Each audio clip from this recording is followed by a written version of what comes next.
Anytime ന്യൂസിലേക്ക് സ്വാഗതം.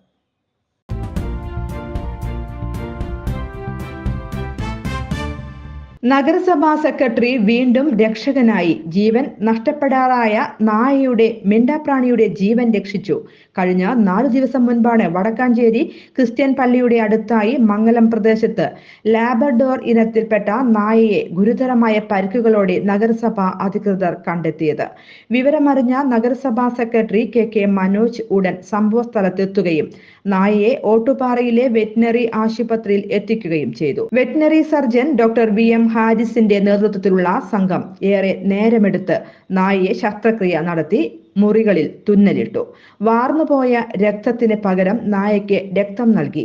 ജീവൻ തിരിച്ചുകിട്ടിയ നായയെ നഗരസഭയുടെ കീഴിൽ പരിചരിച്ച് വരികയാണ്. ഇതിനു മുൻപും നഗരസഭാ സെക്രട്ടറി കെ മനോജ് ഇത്തരത്തിൽ മറ്റൊരു നായയുടെ ജീവൻ രക്ഷിച്ചിട്ടുണ്ട്. ഏറെ തിരക്കു പിടിച്ച ജോലി തിരക്കിനിടയിലും മിണ്ടാപ്രാണികളെ പരിപാലിക്കാൻ സമയം കണ്ടെത്തുന്ന ഈ സർക്കാർ ജീവനക്കാരൻ മറ്റുള്ളവർക്ക് മാതൃകയാവുകയാണ്. കൂടുതൽ വാർത്തകൾക്ക് ഞങ്ങളുടെ ചാനൽ സബ്സ്ക്രൈബ് ചെയ്യുക, ഫേസ്ബുക്ക് ഫോളോ ചെയ്യുക. വാർത്തകൾ വേഗത്തിലറിയാൻ എനിടൈം ന്യൂസ്.